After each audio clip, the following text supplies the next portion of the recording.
the scenes assisting Coach Pito. If you remember the days of Moshine Tukral, the days of Ted Dumitru, he was also there. Today he's going to tell us his story. He is here. Let us welcome Walter Steenbok.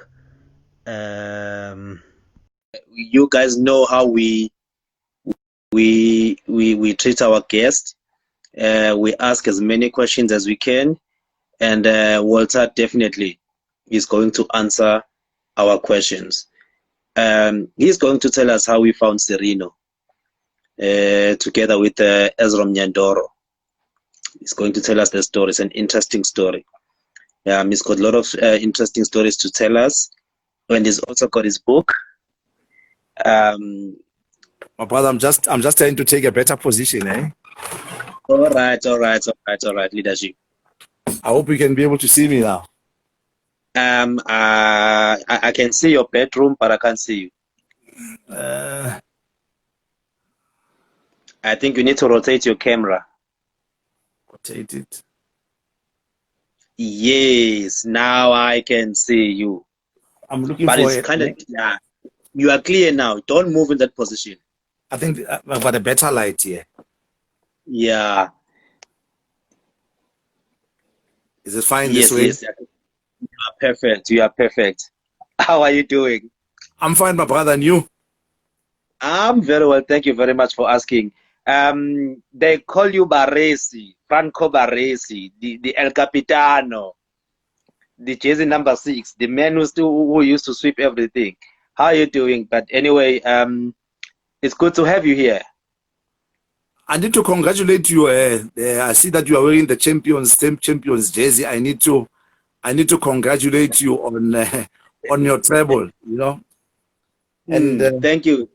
Yeah, and Baresi it's such an important name that comes from my days as a student when I was playing at the University of the Western Cape. You know, played as a libero. You know, your typical old-fashioned center back. You know, who will play behind the defense. You know, yeah. So those were the good times, and thanks for inviting me through and reminding me of the good old days. Don't you miss home? Home. It's difficult. It's difficult to say. It's difficult to say you can't miss home when you have won the Champions League. You know, at that particular club. So yes, I've made good friends there, and the institution was very good to me. Yeah. So sometimes I miss it, but when you have a new marriage, you know, you try to look forward to a new life. You know, someone told me an interesting story. Do you remember Majuba Makwaza? Yes, Obra Majuba, when we were growing up, you know, an exceptional player. He used to dribble past you. Hello? He said he used to dribble past you. Not really. I used to play with Wanda Ngoya. Wanda was the one who was such an exceptional player, yeah. But Omajuba, no. Omajuba would have tackled him long time ago.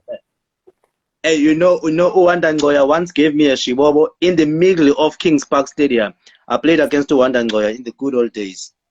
No, wonderful guy, and he played in a good Amazulu team that also had a guy called Uteboho Chaka. We all played at the 1995 World Student Games, you know, in Fukuoka, Japan, you know, so that was a team that had Tula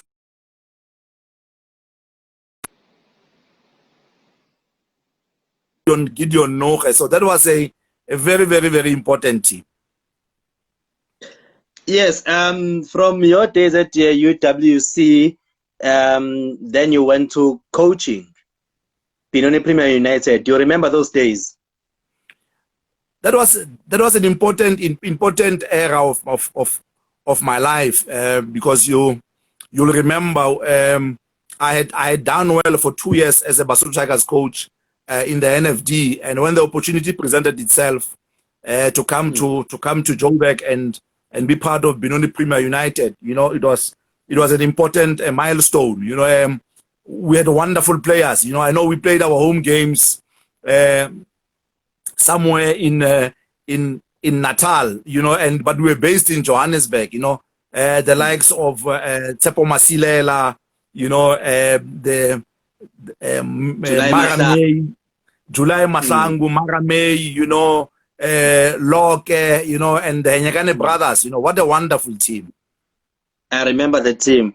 Those boys were untouchable.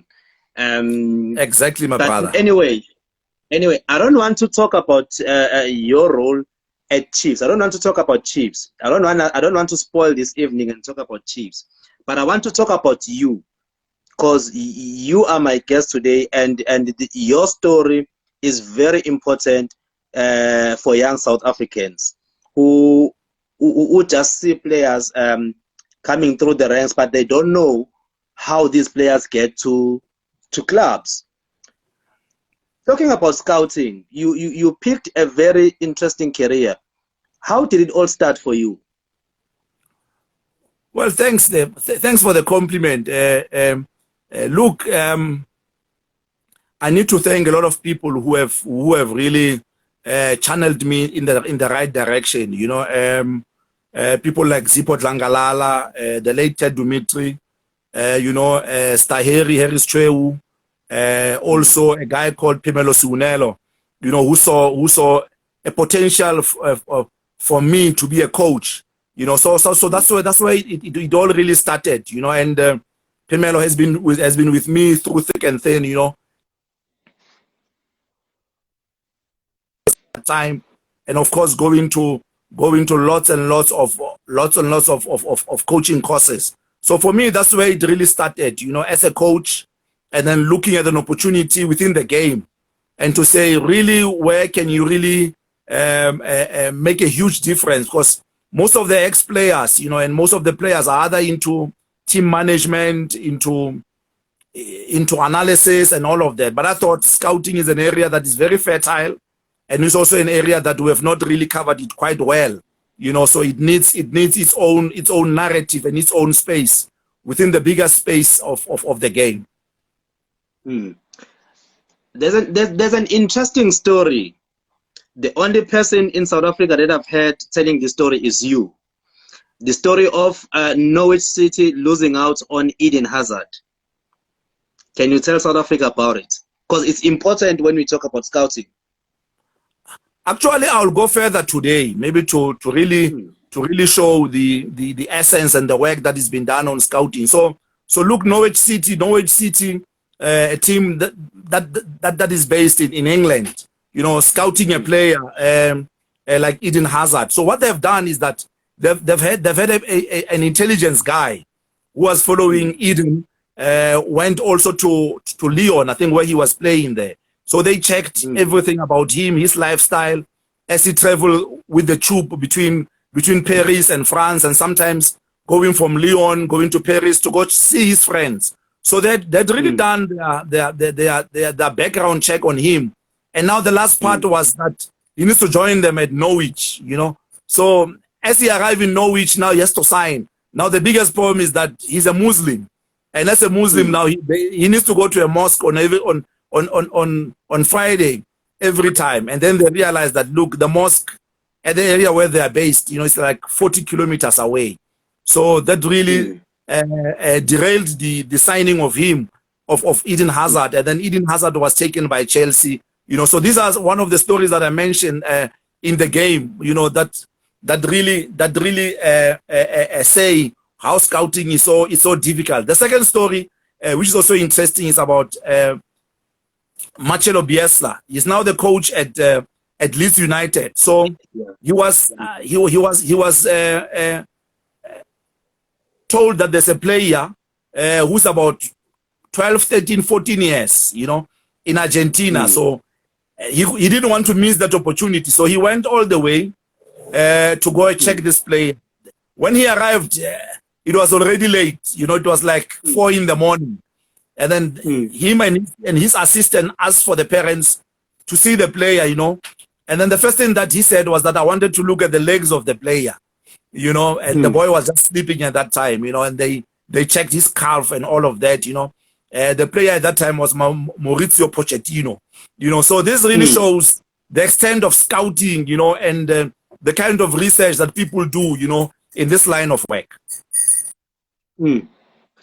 Well, will you say that something like religion plays a critical part in recruiting players? Exactly. You know, when you have players, for example, who are Muslims, you know, you've got to take care of a lot of things. When a player like that, you scout that player, so the background check will be very, very important. You need to make sure that you check where the mosque is, you know, whether also in the club, in terms of eating, you can accommodate the kind of food that he has, and also, and then, you know, so you have traveled a lot. You will also know that even at the FIFA headquarters in Zurich, you know, there's a separate place they have there for Muslim people, you know, for them to be able to pray. So it could be a level where clubs will get to that level where you can even have a small mosque, you know, within the club, you know, really accommodates players of Muslim religion, you know, for them to be able to pray, you know, when the time demands. And there's also issues like Ramadan that we need to take into consideration as well.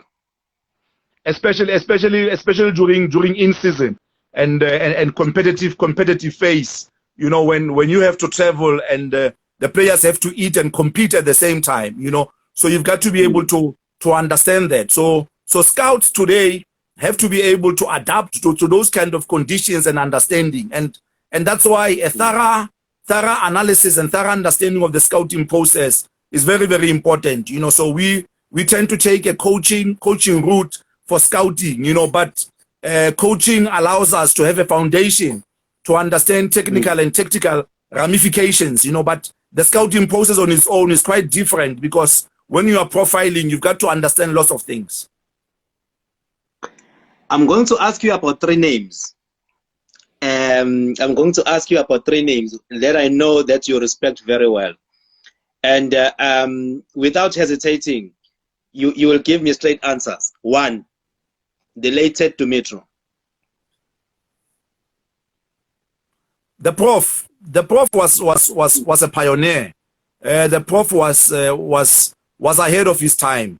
You know, I had a chance to have my first coaching course at the University of, at the Natal Technikon, you know, where maximal training was really introduced to me. So he was really ahead of his time. And also I spent about 18 months with him, you know, personally as the head of youth at Mamelodi Sundowns at that time, you know. So I really learned a lot from him. But like I say, you know, he was a pioneer and he was far ahead of his time. You know, he was a master. Mushin Netukral. Mushin took a lot of interest in really teaching me a lot about analysis and a lot about modern trends in coaching. You know, so I had followed him at Kaizer Chiefs in his first spell, and when he went to Ajax Cape Town, you know, I went there again for about over a month, you know, where I will shadow him, look at his training session, look at his analysis and all of that, you know. So he's one of the guys that I really thank, you know, for being very able, you know, and willing, you know, to part with so much knowledge. The last one, the head coach of Al Ahly, Peter Mosimane. I'll say the special one in the South African context. You know, we have been friends from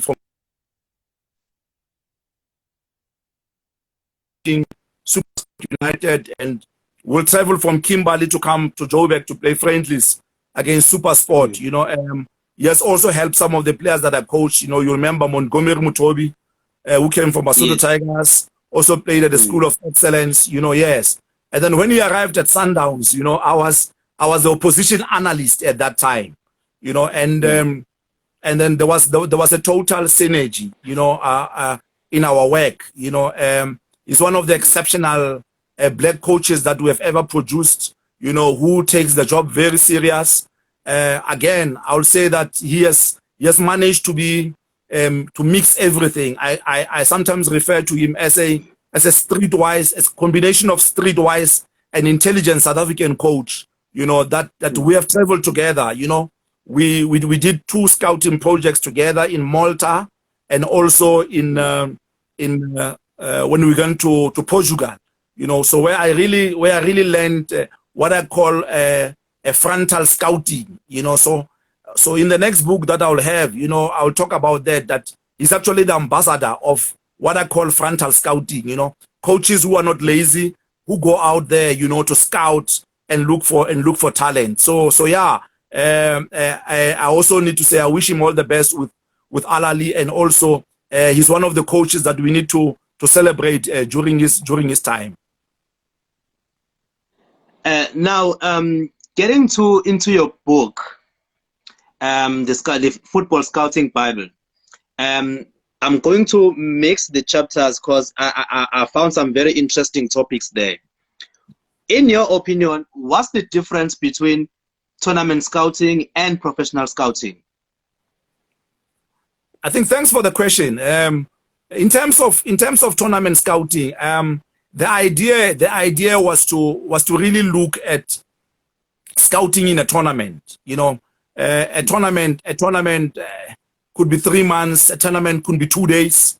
A tournament could be about a week. You know, so it's quite important to have the things that I always call the road maps that you take when you're doing your tournament scouting. You know, so you need to understand if you are at a tournament, what is really needed. You know, things, for example, like your match day scouting template. You know, and also what you are looking for. I always say, even when you are at a tournament, you are scouting a player, but you are sitting with the supporters. You know, you can't be really writing down everything else. The key thing could be to look at the time there and pick up different times. You know, or sometimes you could have a book and the player that you are scouting, you mapping exactly every time where he's actually touching the ball.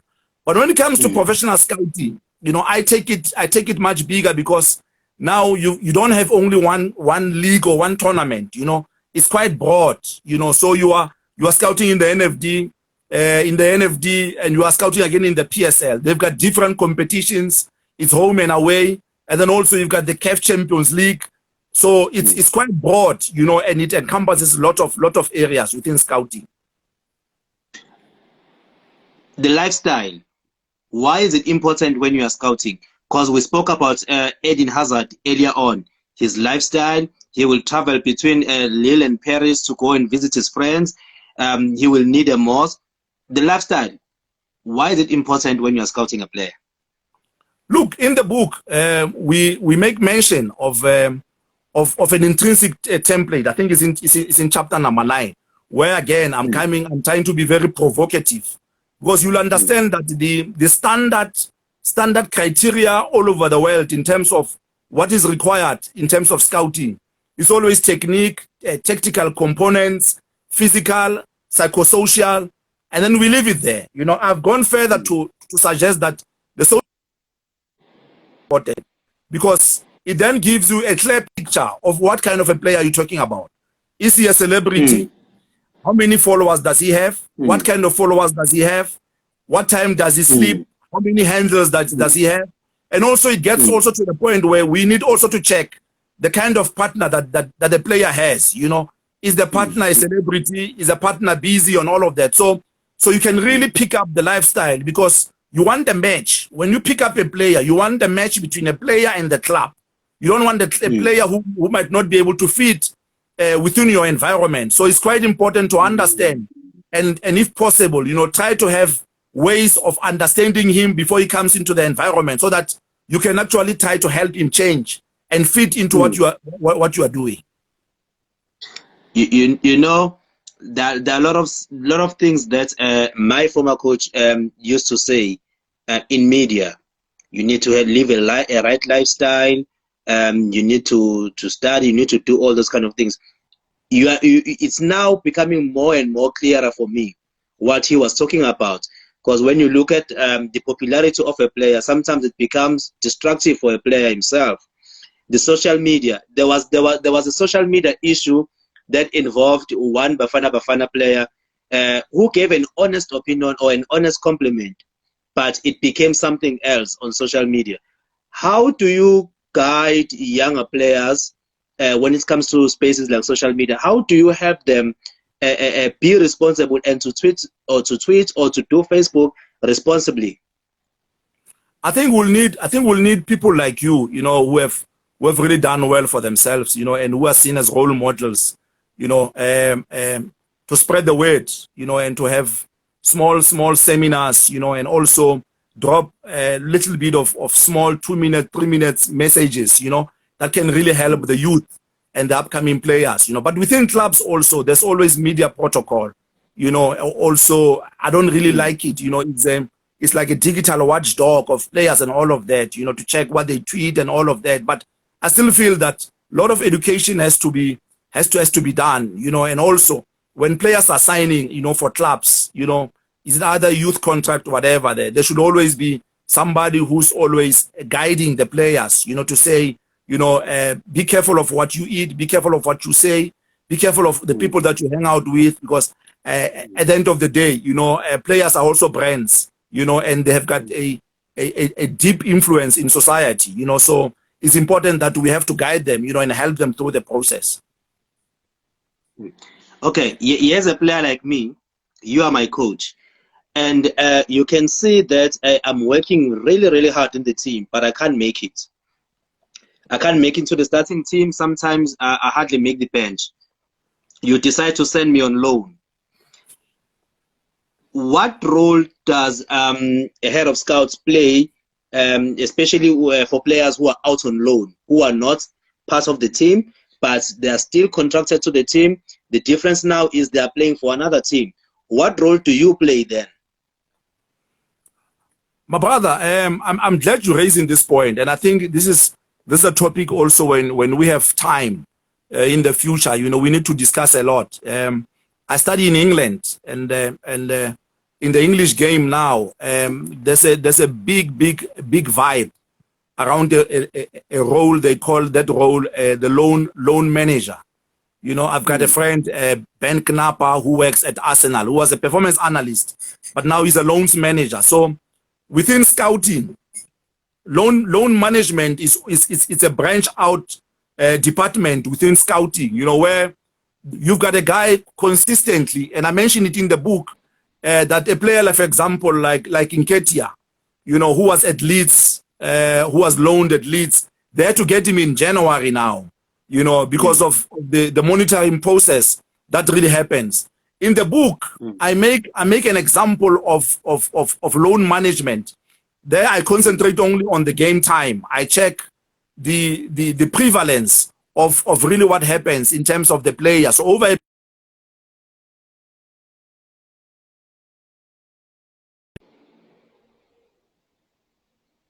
to deal with players who are on loan.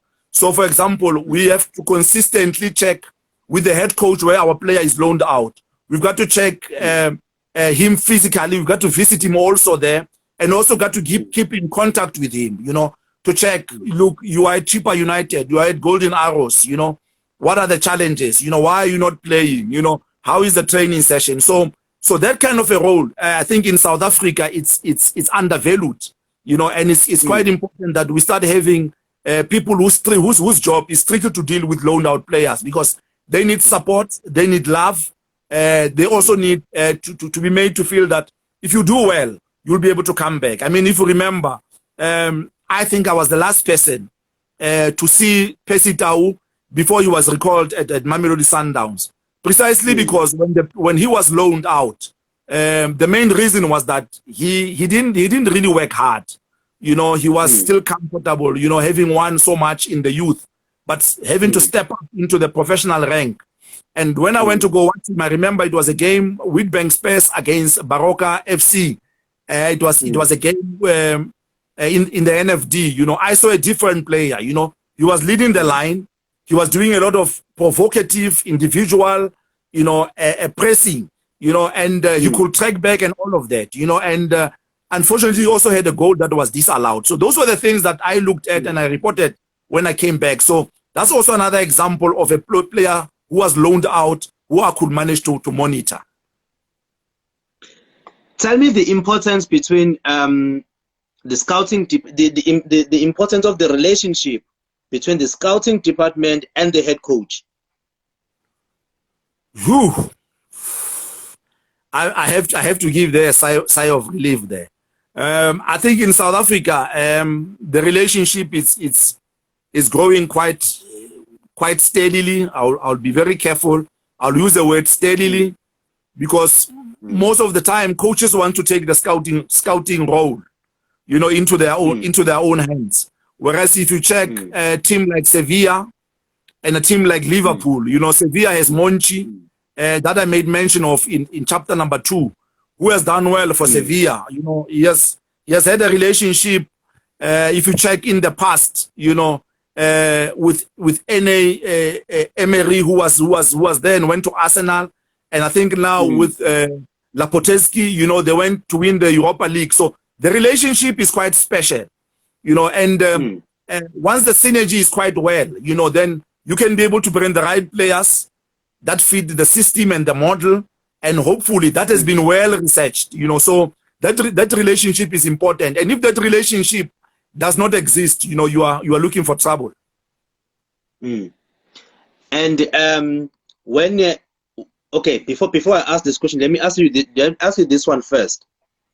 The influence of agents when it comes to scouting and recommending players to the first team coach. In the book, I put it quite clear in the book to say, when you are going to get players to come into the club, I make mention of 3 areas. I say one, there will be an internal research, you know, that we do inside the club, and then also it could be a situation where you also check your networks. Your networks are always important, but then again, I also make mention of what I call a tip-off. So a tip-off can come from what I call intermediaries, you know. Today they call them intermediaries, you know. So it depends what kind of intermediaries you associate with. You know, intermediaries have a role to play in scouting, you know, but sometimes also there are areas where they have not really covered themselves in glory, you know. So there must be a balance that the scout must maintain between an intermediary and also between the club, you know. So they have a positive role to bring, but you must not allow them to have a detrimental role that they play, that they now decide which players to bring into the club and all of that. So the club has to maintain its own integrity and its own protocols, you know, that manifests itself into them having the right players. But that relationship is important and it must always be encouraged, my brother. There's a PSL team, I won't mention its name. A player came from Europe. When that player had to be in training with the rest of the team, after they signed him, they realized, no, this can't be a player. I'm sure you know the story. That's why I'm talking about. That's why I'm talking about internal research and also we must never make a mistake that when we are scouting, we jump some of the process that I mentioned in the book. It's quite important to follow a player away, at home, you know, in different circumstances. You know, when we checked Nascimento with Coach Pito, you know, we traveled to Germany, in Frankfurt, we went to Oporto, had to drive 2 hours to go watch him in a game against Tondela, against Academia Coimbra. You know, so he was already, the team he was playing for was already relegated. But it was for us so important to check his mentality and how he presents himself, you know, in a situation like that when his team has been relegated, you know, but they are fighting for pride, you know. So situations like that must be avoided, you know.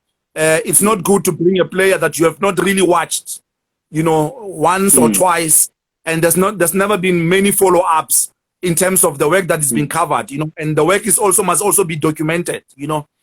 I still have lots of the reports that I've done, you know, today, tomorrow, and yesterday, you know, so that everything is well documented to see the processes that have really unfolded there. So if you jump the stages, if you jump the steps, and the book is very clear about what you need to do, you'll get yourself into trouble.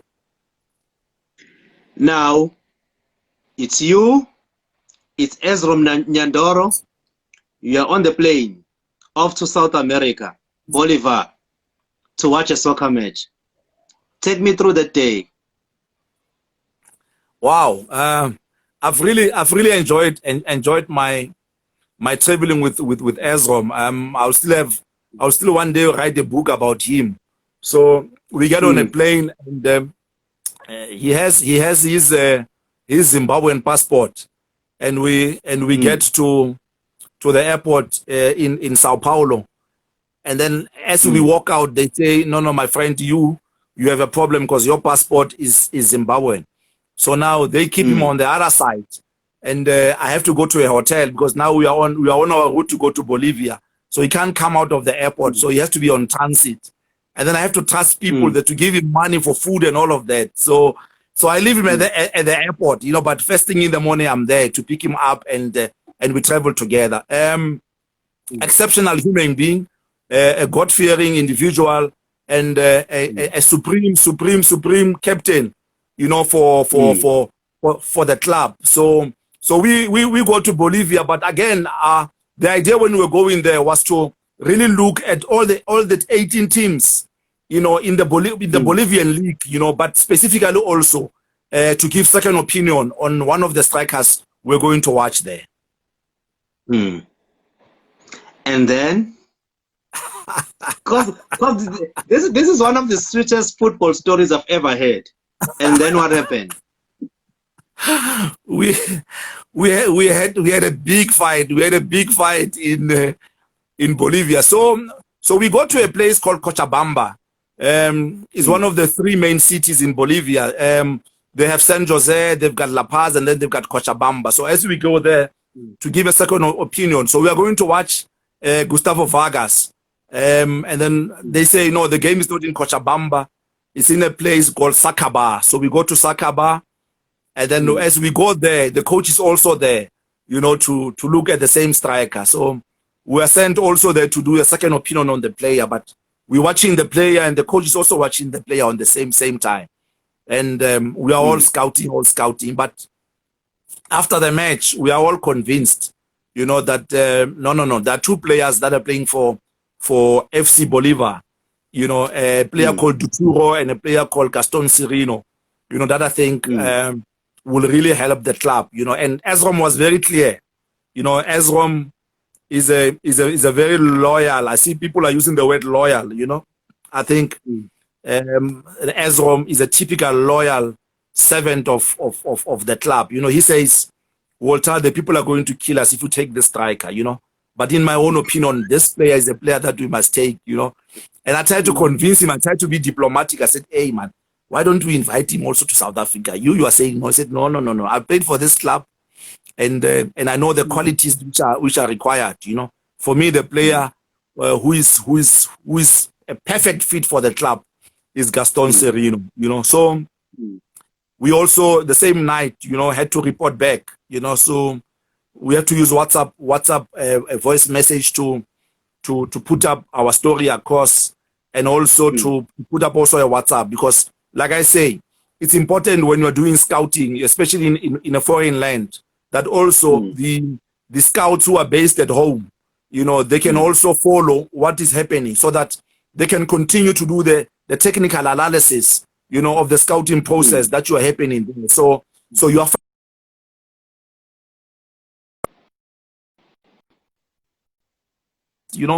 like top professionals, and we disagreed. We all disagreed, and ultimately, I think he was big enough to have seen that this was a top player that I wanted. But you'll understand, he wanted a striker, it's always good to understand each other at that time. But yeah, we all decided collectively that this is a player that we need to bring back to the club. And then let me take you back a little bit, take you back memory lane. I think it was around 2008. You found a young boy for Kaizer Chiefs, the smiling assassin, Knowledge Musona. Hey, you're gonna put me into a lot of trouble. You know, you're gonna put me into a lot of trouble. So we went to. It's quite an interesting story. So we went to Zimbabwe to scout for players. I remember there was a game there. There was a game, a team called Monomotapa. You know, they were playing a big game. I think they were playing against Dynamos, Dembare. They call it Dembare. So I went with my boss, the football manager, and we are in Zimbabwe for the big game on Sunday. You know, but as we waiting in the hotel, you know, having breakfast. Okay, also Brais was also there, Brais Kuze. You know, we're sitting in the hotel there, and there comes a guy, a white guy. I remember his name, Mark Dulivat, with a guy, Nigel Munyati, who was the owner of the ACES Academy. So they come early in the morning, 11 o'clock. They're saying, guys, look, we know that you guys are here for a big game, but can you please come and watch a game at 1 o'clock, you know? Remember the game, the main game is 4 o'clock at the Rufaro Stadium in Zimbabwe, and we have to go there at 1 o'clock, you know? So there's a team that is top of the lock in the first division. So in Zimbabwe, they've got two regions in the first division. I think they've got the north and they've got the south. So they decided that they're going to bring that ACES Academy, which was in the first division, to come and play in as a curtain raiser there. You know, we debated, and ultimately we decided, okay, let's go there. You know, let's go watch the game.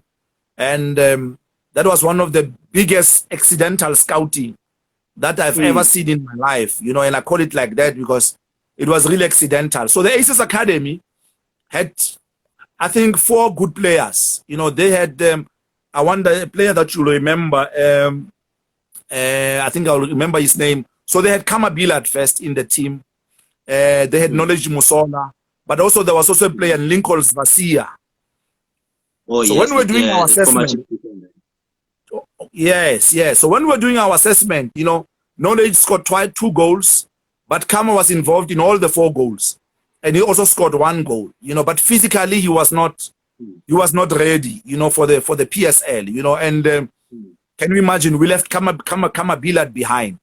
You know, and I know we got a lot of flack from South Africans. You know, at that time, you know that we buying 1, we getting 1 free. You know, but we put our neck on the block, and we said we bring in Knowledge Musona to South Africa. You know, unbelievable talent. You know, but what people also don't understand is that before that process, we had watched Knowledge in Nelspruit at the COSAFA under 20, where he killed South Africa. He scored a hat trick as the bid under 20 of South Africa, and also the following year, also he was instrumental at the COSAFA, which was in Kimberley. So we had followed him quite well there, because at the time, Mandla Masango and Telang Gobeni were playing for the club and they were in the under 20. So we were bound to monitor them, but also to check what the COSAFA can throw for us. So already he was in our database at that time. And when we were in Zimbabwe, it was us now really confirming, you know, what we had seen there, that he's a proven goal scorer, you know, that can score goals at any time, you know, and yes, he has proven himself to be one of the best players that we have really scouted. Yeah, here's an interesting story that I read from Scotland. They are profiling Bongani Zungu, and one of the people that they interviewed is Coach Rolani.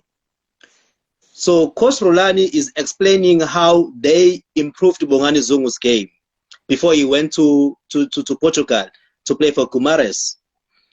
So he's talking about improving his technical ability, receiving the ball in small spaces and making passes.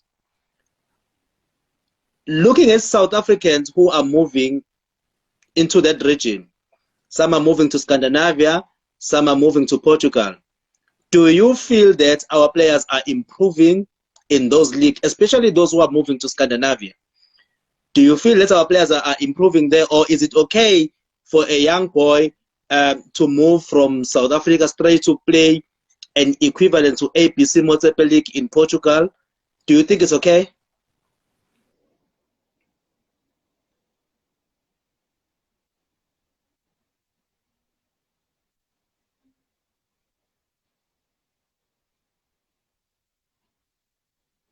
The kind of players today. I mean, the two of us will agree. The generation of 1995, 1996, AFCON winners, Orlando Pirates Champions League, were exporting a lot of talent at that time, Dr. Kumalo played at Oeste Ferre Castile, in Argentina, one of the top leagues in the world. Arthur Zwane played for Santos, the late Filmon Masinga played in Italy. Yes, he played for Leeds United. So Sean Bartlett could play in 3 leagues. Was in Switzerland. Also played in England. Benny McCarthy was exceptional. Played in Spain, played in Holland, played in England. Played in Portugal. So that generation of talent. Unfortunately, we are lagging behind. North Africa and also West Africa. So we're very strong in the COSAFA, but we have not really done so much. When Bongani moved from University of Pretoria to where he was going, they also changed his position. Remember, he was playing in a more direct approach, sometimes playing as a second striker to Mameni Young, but they changed him. They saw the versatility in him. They used his physical understanding and his physical ability to be able to be a player that he is now. So now he could play as a holding 6. He could play also as a box-to-box kind of a player. So I still feel with the current scenario that you are having, where our talent at a particular time is very limited, it's always important for us to start in Scandinavia there. With due respect, Zuma, did well at Copenhagen. From there he moved to Germany. Yes, even if we don't mention Ajax there, but Steven Pienaar also started at Ajax, then moved into Germany, and then later into England. So there's really nothing wrong to be able to get that stepping stone, which is really needed. And I think Bongani also, by going to Guimarães, because Portugal is not in the top 3 leagues in the world, that has allowed him to adjust to the speed of the game and to adjust to the conditions of play, in England. So we have to be very, very careful that we don't really take them straight into the lion's den, but with time, I think that the generation that is coming out now, could be better with time.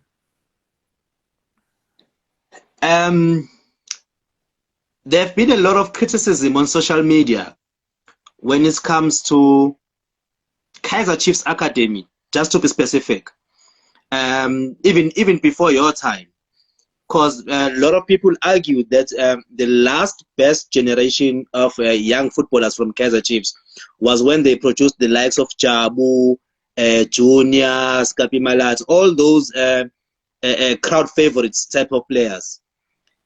The debate on social media, or the criticism, was that Kaizer Chiefs recruits players who come from well-off families to play for their development. Are those type of allegations accurate? Because they come from fans, not from other clubs. They come from fans. I wouldn't really want to answer that question and get into the debate. But where I think I can really put a perspective is that in the book, in chapter number 2, I talk about scouting operations and also the football and scouting operations. What really happens in clubs. Not necessarily that club, but all over the world. It depends on a couple of things, and one of the things that we need to note is the kind of the head coach that you have. I'll make an example. When I was at Sundowns, Johan Niskens, and I know we don't really give much credit to him, having played 2 finals for the club, but just check the number of players from the youth that he promoted. A lot. Abel Mabaso, you can mention a whole lot of them. Yes, you know, so it really depends with that, you know. So there are really a lot of factors. That's why I really want to go there. But if you go into chapter number 2 in the book, contributing factors to the scouting, you know, I'm a firm believer of playing the youth players, you know, and I like to play the youth players as a coach. You know, I've done it all my life. You know, at Benoni Premier United, I had Tsepo Masilela, I had the Henyane brothers. You know, already at that time they were 19 and 20-year-old. You know, so I didn't really feel much of a problem. And if you check also the old Maritzburg City team, you know, with the late Reggie Shalembe and Coach Tabo Dladla, you know, they recruited young players, you know, and they never had a fear to play them. So there are a lot of factors that I'll really say contribute to part of the question that you have asked, you know, but I wouldn't really want to go into the club kind of a scenario. Yes. You know that perhaps it's because this type of question was going to lead me to the next one, which is my second to last. There is an analyst on social media. I'm sure you know about it. This analyst, he is so critical about Kaizer Chiefs scouting department in particular, and he even had names that he was recommending for Kaizer Chiefs to actually employ. Do you think that it's fair to criticize the scouting department at Kaizer Chiefs, bearing in mind that you have promoted Happy Mashiane, Jabulo Blom, and other youngsters as well? You know, it's very interesting. You know, I've always maintained that you need to be careful when you are dealing with opinions and supporters. You know, you see, when the team is not doing well, or when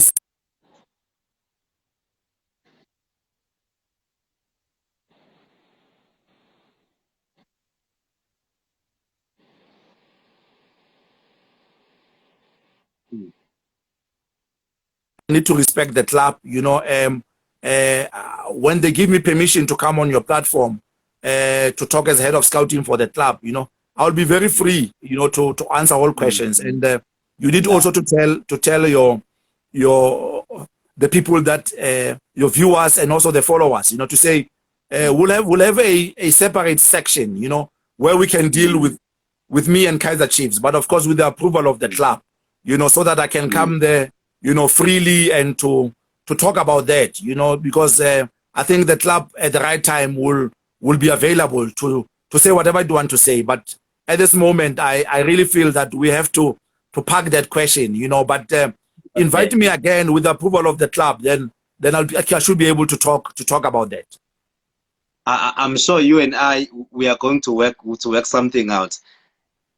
I'm ready, my brother, at any time. And once we get the protocols out of the way, you know, I'll come there, you know, and hopefully we can even have more time, you know, to be able to answer to your questions, give you a full 1 hour or a full 2 hours, you know, even if it's a round table discussion, you know, so where we can unpack whatever that you are looking for, and also the followers and the viewers are looking for, you know, so we'll do that at any time. In closing our discussion, your best players that you have scouted, you can give me your best 11 that you have scouted. I'll say Rene Yeyele Tsolonyane, when I was at Benoni Premier, you know, just 2 months into the premiership, we got him at PJ Stars, you know, with Bradumi. Dumindlov, who was the owner, you know, we went to go scout for him and we got him, you know. So for me, he was the best lot that I could say this was the best job, you know. And of course, I'll also say Knowledge, you know, Knowledge Musona, you know, looking at what he has done, what he's achieved, both for the club, for himself, and also for the Zimbabwe national team, you know. I'm glad that I could have played a part to accelerate his potential and his God-given ability. Your best 11? Best 11. That should be very, very easy. I always have a guy they call Pedro Fari at the University of the Western Cape that that I played with. Yes. At right back there was a guy called Mazola at Basotho Tigers. You know, played an excellent right back. At centre back, I'll have a guy called Paul Makobo. I played with him at the University of the Western Cape, and also Tamba, a guy there from P. I can't remember his surname. You know, who played there. You know. And I'll play left back. The way it was so difficult to get into that team, so I'll put myself at left back. And then I'll play left back.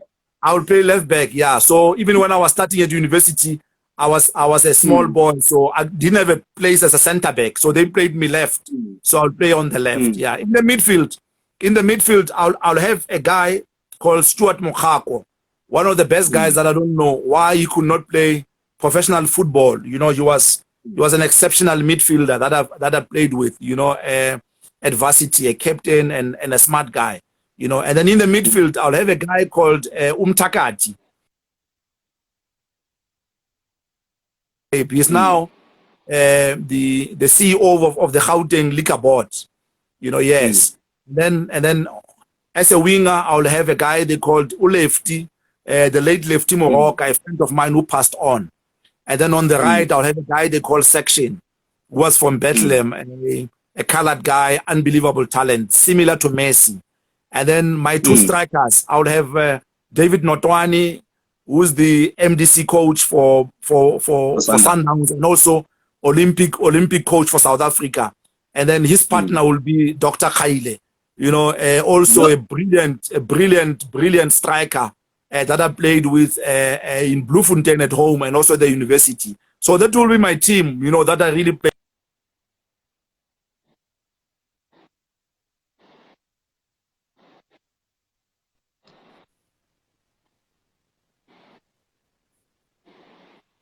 Your best PSL 11? Yo, you're causing me trouble. Yo, I'll leave the goalkeepers for now. Yeah, Jimmy Tawe at right back. Yes, Tsepo Masilela at left back. Piwe Sigwili at center back. The late Piwe Sigwili and Mbulelo Mabizela at center back. The two midfielders, I'll say a guy they called Upro Gumbi. Oh, Mlungisi, yeah. Mlungisi Gumbi, and also a guy called Abel Mabaso. He plays for Pirates now as a right back. Yeah. When I was coaching him, on Tutugo, yeah. When I was coaching him in the academy, he played as a 6. You know, exceptional talent. Yes. But I also put in Tebogo Mokoena. You know, I actually signed him for Sundowns, and then he could not come the following year because he was in matric. You know, so that's one of the boys. Yes, I saw him as a 16-year-old. You mean to tell me Sundowns lost out on Tebogo Mokoena? No. I still have his contract at home. You know, and you must ask him. You know, I went to Bethlehem to go sign him. So that's one of the boys. I saw him at the engine under 16 in Bloemfontein, together with Spaghetti. You know, Spaghetti, the Baroka goalkeeper coach. You know, okay. And Tuesday I was in Bethlehem to pick him up. You know, and sign him everything else. But then he was supposed to come at the end of the season, but he was going to do matric the following year. But I still have a copy of his contract at home. You know, so yes. So that will be a 3-man midfield that I'll have, yes. I'll have also a 3-man attack there. I'll have Richard Enyakan on top as one of the strikers there. I'll also have Katlego Loke on the left. You know, just on the left there.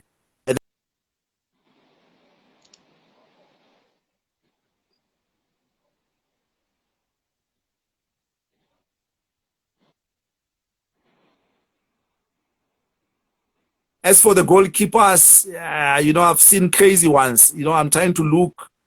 I'll give it to Akpay. You know, given a cloud that he had coming to the club, but what he achieved, you know, season. You know, so I'll give him all over the number 1 spot. Where can we get the book? The book is at info@waltersteenbok.com. Also on Twitter, you could also check us Walter_STE, and then also on Facebook, just my name, Walter Steenbok. Yes, but also there's a project manager. I think you know the project manager, Usia Umisia Lorilane. Yes, and then of course you can really contact us directly.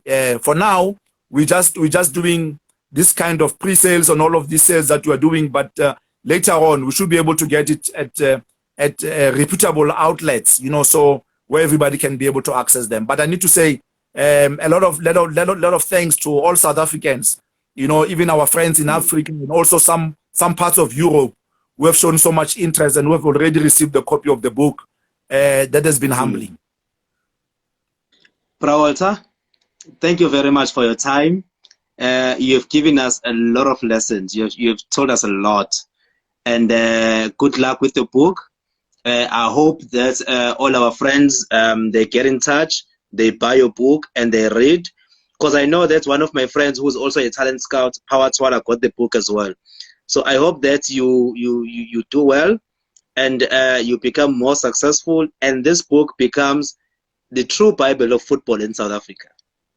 Thanks a lot, my brother, and also for our people to look out for more information, because it's not only that I'm a scout and an author, you know, but there'll be many other products that you are bringing, and also to say to everybody else, next year we'll have a more advanced book. Again, that's coming out with its nice notebook or a diary. So they must look out for our interactions on social media and also other platforms. And thanks a lot, my brother. And you have seen the feature also, it's out. First game. First game, yes. Yeah. So we're looking forward to having you there. Maybe it could be one of the 500 supporters allowed there, God willing. We don't have to beat Kaizer Chiefs to win the league. I'll leave it at that. Thank you. Thank you very much. Thank you very much. All Have the a best. good night. Thanks. Thanks, my brother.